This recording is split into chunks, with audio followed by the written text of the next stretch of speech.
Rasul jamaah yang masih ada di bawah agar segera naik ke lantai atas karena masih banyak saf-saf yang kosong. Dan bagi jamaah yang ada di belakang, harap mengisi saf yang depan lebih dulu untuk menjalankan sunnah dari Rasulullah SAW.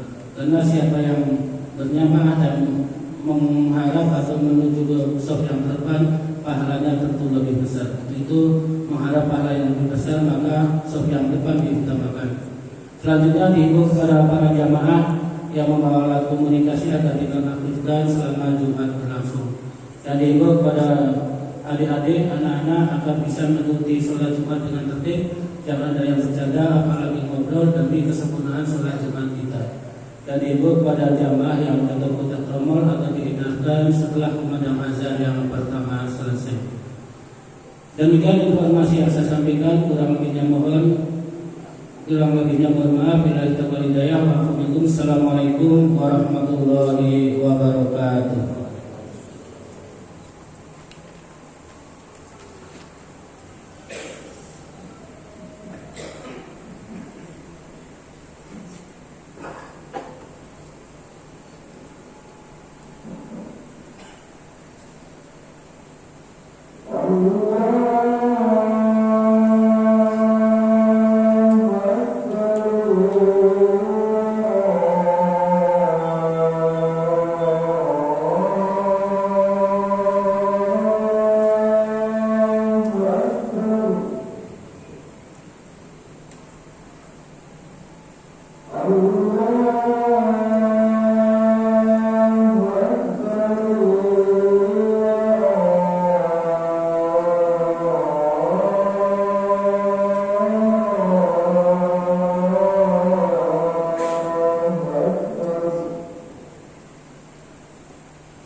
إن الله وملائكته يصلون على النبي يا أيها الذين آمنوا صلوا عليه وسلموا تسليما.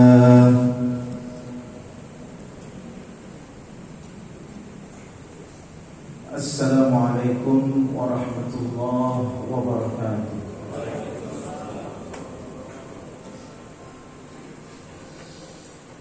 Allahu Akbar, Allahu Akbar, Allahu Akbar, Allahu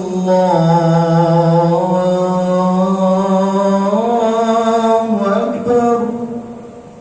Asyhadu an la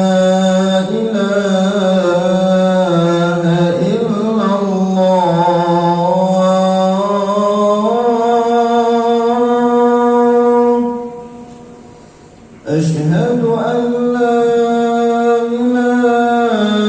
إله إلا الله.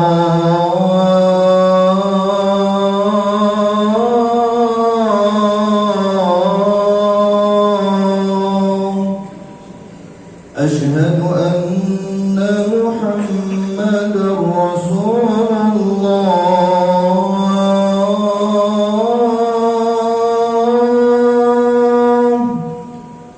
أشهد أن محمدا رسول الله.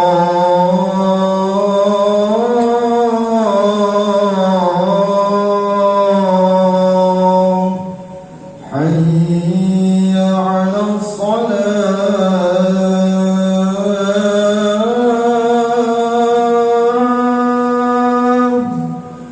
حي على الصلاة.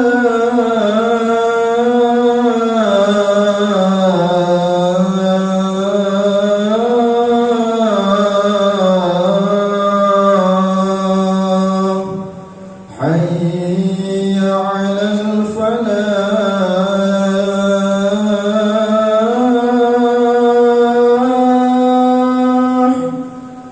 حي على الفلاح.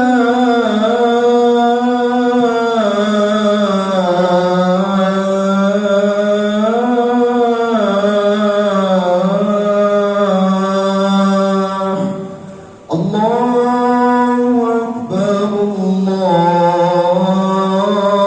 الله أكبر. لا إله إلا الله.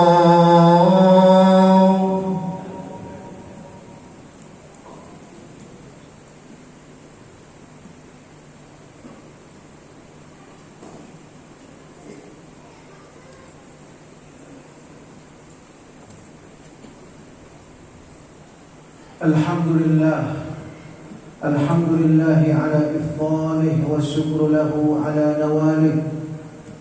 Ashhadu an la ilaha illallah wahdahu la sharika lah, wa ashhadu anna Muhammadan abduhu wa rasuluhu syahadat abdih.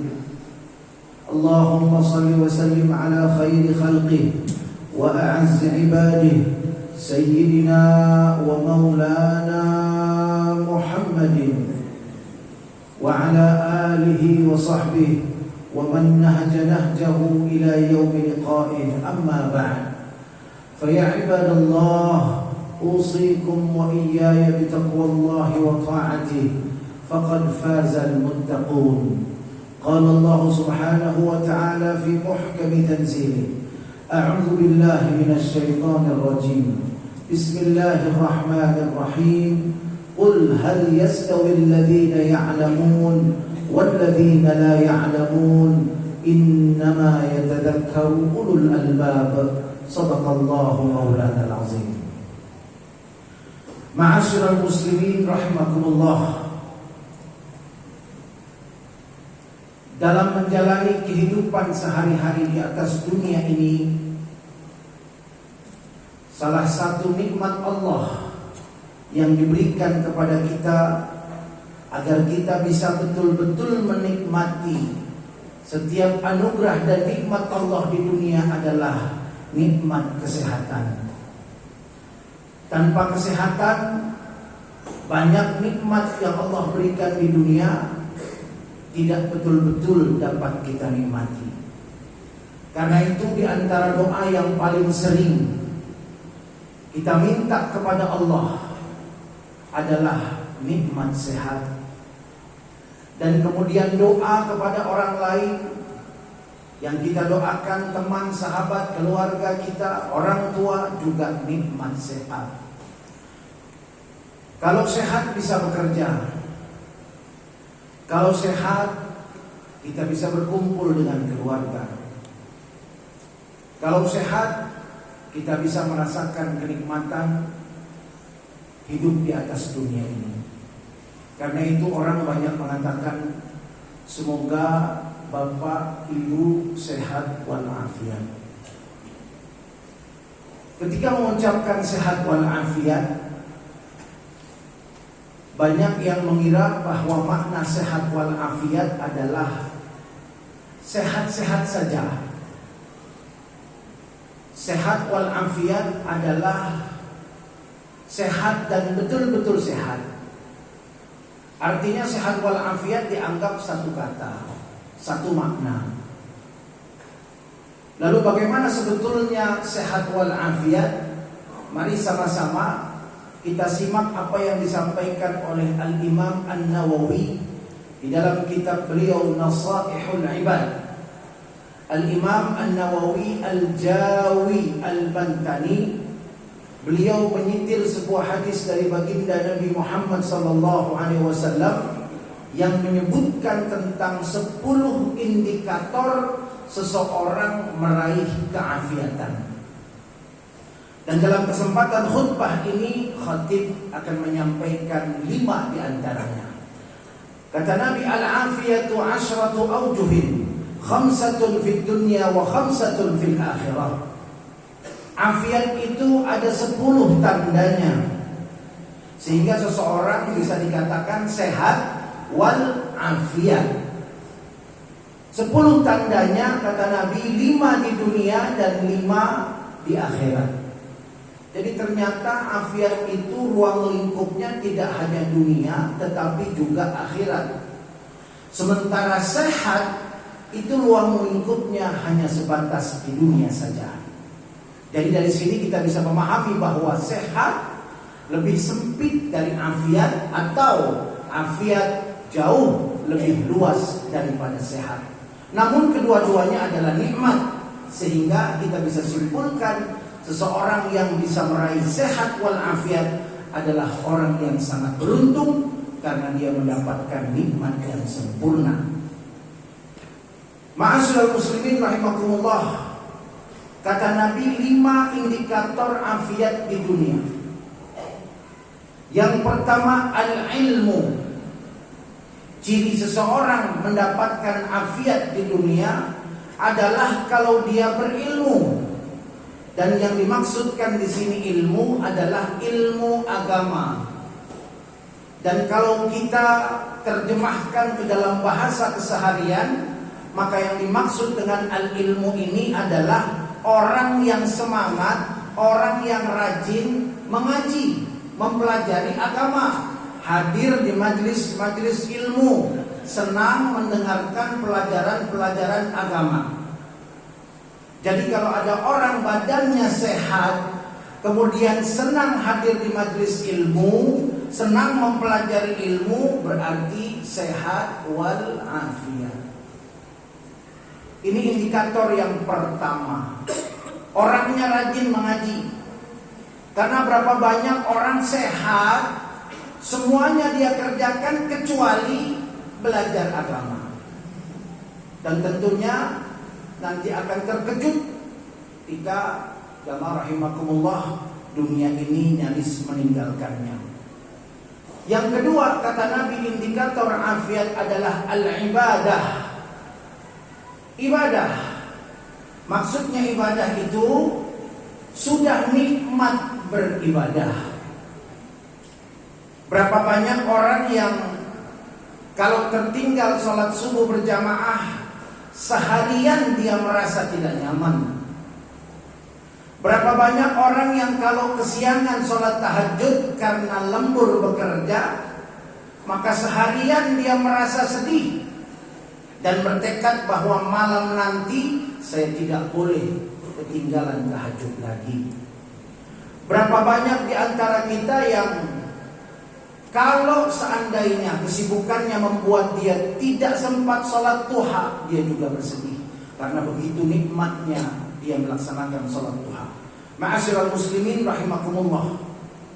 Indikator afiat yang kedua adalah sudah merasa nikmat beribadah. Jadi kalau bapak-bapak, saudara-saudara sekalian sudah merasa nikmat beribadah, maka itu adalah indikator afiat.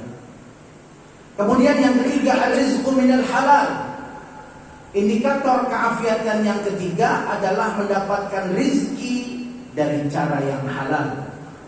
Masya Allah, saya sekali lagi ini mengucapkan selamat kepada para pejuang nafkah, karena anda begitu dimuliakan oleh Allah dan Rasulnya. Di antara hadis yang menegaskan kemuliaan kedudukan para pejuang nafkah untuk keluarga adalah sebuah hadis di mana baginda bersabda, "Man amsaka lan min amali yadihi amsa maghfuran lahu." Barang siapa yang di waktu sore dia pulang ke rumah setelah bekerja mencari nafkah dalam keadaan merasa letih dan lelah, maka pada sore hari itu dosa-dosanya diampuni oleh Allah Subhanahu wa taala. Ma'asyiral muslimin rahimakumullah. Ini indikator afiat yang ketiga, rizki dari yang halal. Kemudian yang keempat, as-sabru 'ala syiddah. Orang ini kalau mendapat ujian sudah mampu bersabar. Karena berapa banyak orang yang tidak mampu menahan ujian. Padahal ujian adalah sifat orang yang masih hidup di atas dunia. Jadi kalau ada orang sudah bisa bersabar menghadapi ujian, dia sudah mendapatkan afiat. Dan yang kelima, indikator afiat di dunia, asyukru 'ala ni'mah.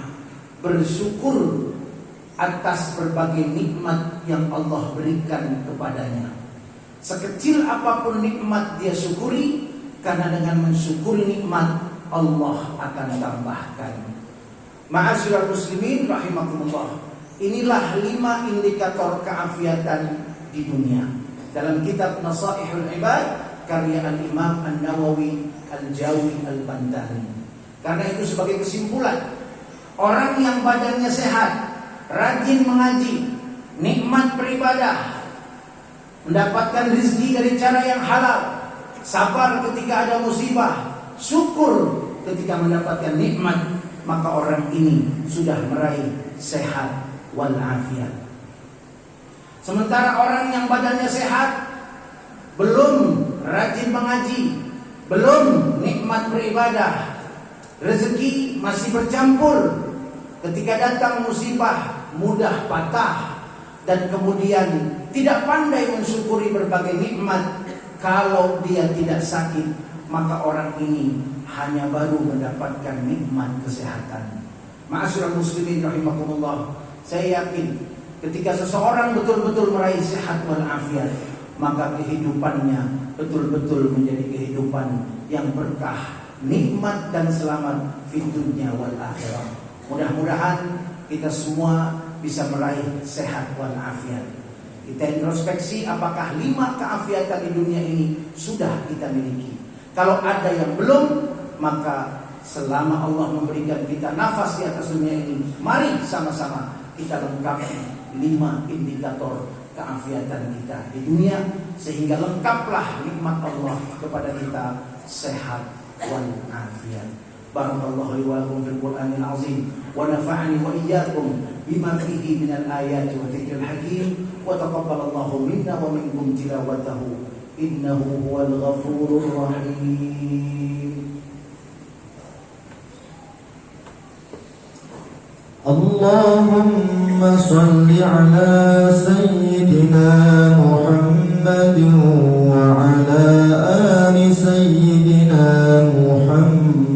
أحمد.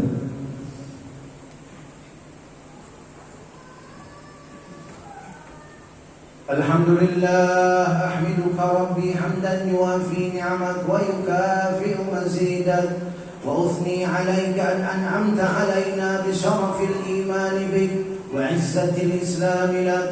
أشهد أن لا إله إلا الله وحده لا شريك له، وأشهد أن محمدا عبده ورسوله لا نبي بعده.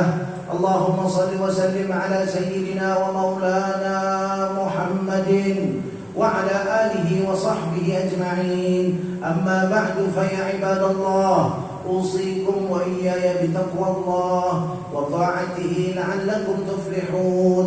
واعلموا أن الله أمركم بأمر بدأ فيه بنفسه، وثنى بملائكته المسبحات بقدسه، وثلث بكم فقال: إن الله وملائكته يصلون على النبي يا أيها الذين آمنوا صلوا عليه وسلموا تسليما. اللهم صل وسلم على سيدنا ومولانا محمد وعلى آله وصحبه أجمعين. وارض اللهم عن أربعة الخلفاء الراشدين ساداتنا أبي بكر وعمر وعثمان وعلي، وعن بقية الصحابة وقرابة رسول الله أجمعين، وعلينا معهم برحمتك يا أرحم الراحمين. اللهم اغفر للمسلمين والمسلمات والمؤمنين والمؤمنات الأحياء منهم والأموات، إنك سميع قريب مجيب الدعوات، فيا قاضي الحاجات يا رب العالمين. عباد الله، إن الله يأمر بالعدل والإحسان وإيتاء ذي القربى وينهى عن الفحشاء والمنكر والبغي يعظكم لعلكم تذكرون. فاذكروا الله العظيم يذكركم واشكروه على نعمه يزدكم ولذكر الله أكبر. أقيموا الصلاة. الله أكبر الله أكبر، أشهد أن لا إله إلا الله، أشهد أن محمدا رسول الله. حي على الصلاة حي على الفلاح، قد قامت الصلاة قد قامت الصلاة. الله أكبر الله أكبر، لا إله إلا الله. سووا صفوفكم فإن تسوية الصفوف من تمام الصلاة. Luruskan dan rapatkan shaf demi kesempurnaan salat berjamaah.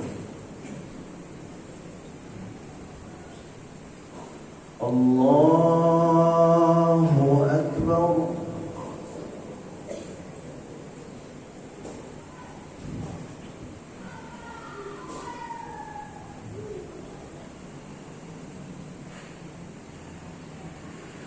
Bismillahirrahmanirrahim. Alhamdulillahi Rabbil Alamin, Ar-Rahmanir-Rahim, Maliki Yawmiddin.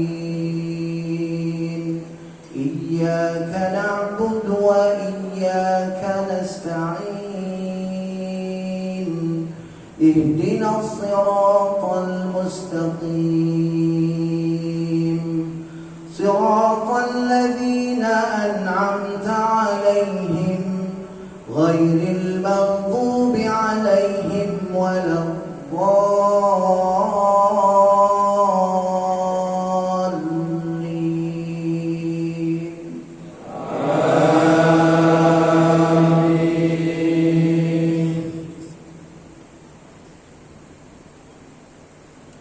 Bismillahirrahmanirrahim.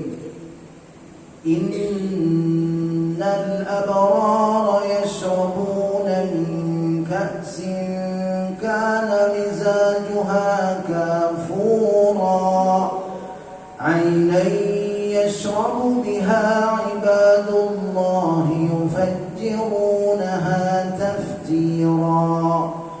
يوفون ويوفون بالنذر ويخافون يوما كان شره مستطيرا ويطعمون الطعام على حبه مسكينا ويتيما وأسيرا إنما نطعمكم لوجه الله لا نريد منكم جزاء ولا شكورا.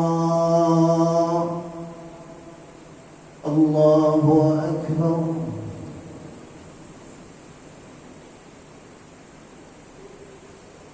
سمع الله لمن حمده. الله أكبر.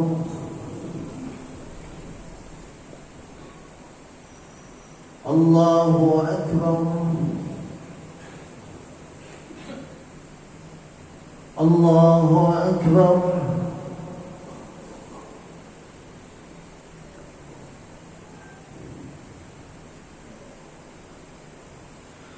الله أكبر.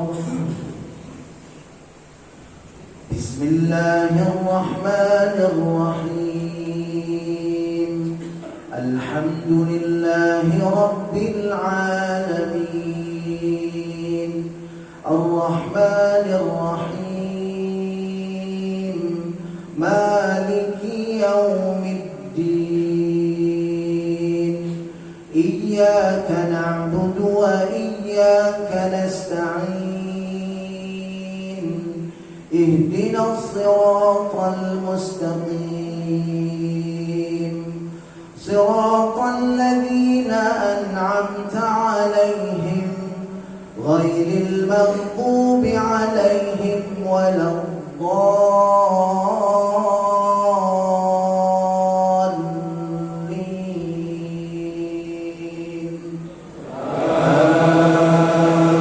آمين.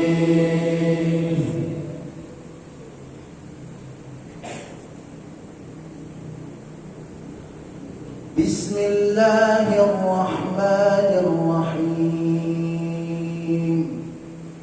لإيلاف قريش إيلافهم رحلة الشتاء والصيف فليعبدوا رب هذا البيت الذي أطعمهم من جوع وآمنهم من خوف.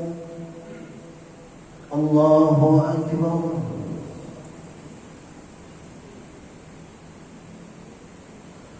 سمع الله لمن حمده.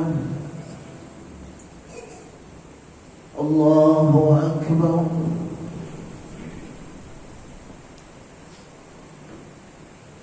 الله أكبر.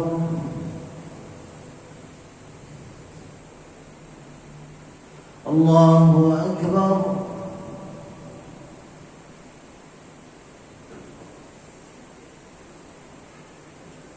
الله أكبر.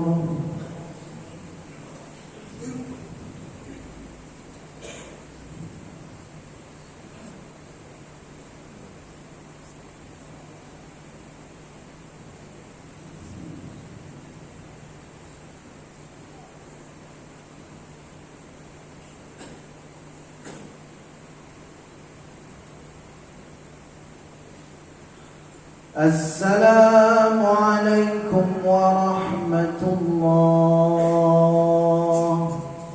السلام عليكم ورحمة الله.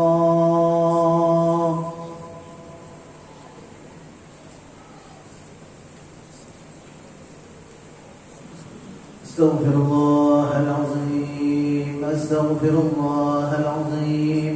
استغفر الله العظيم الذي لا إله إلا هو الحي القيوم وأتوب إليه من جميع المعاصي والذنوب ولا حول ولا قوة إلا بالله العلي العظيم.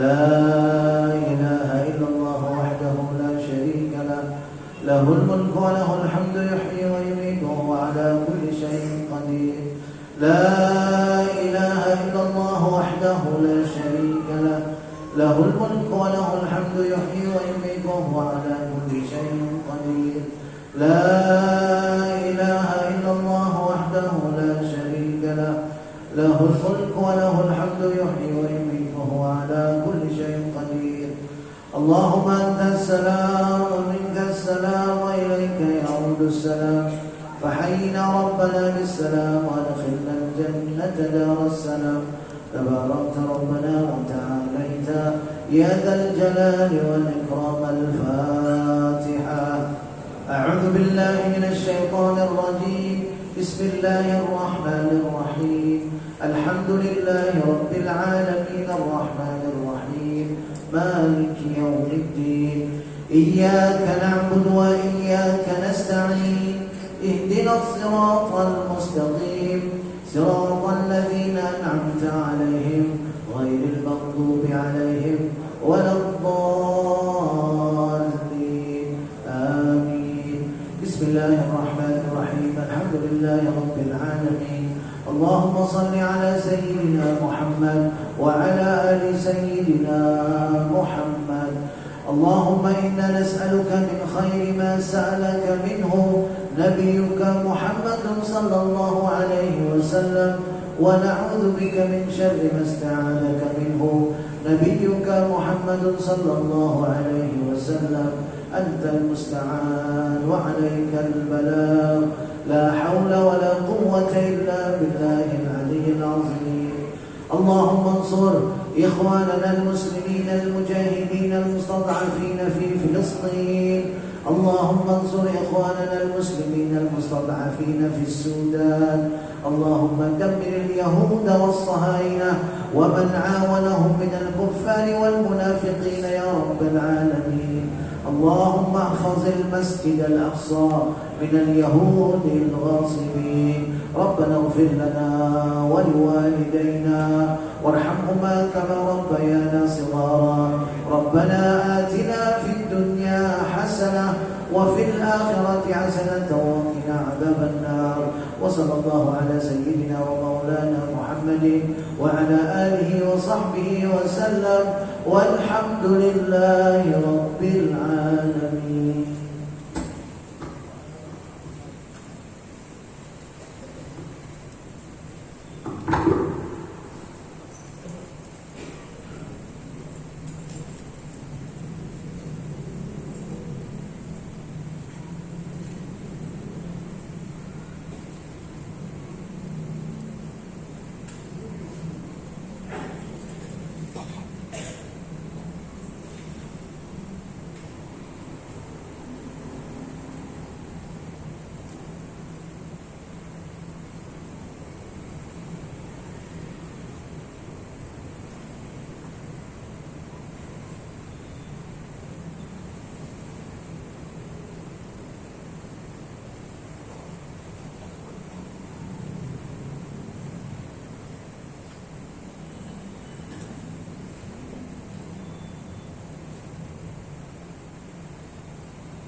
Hanya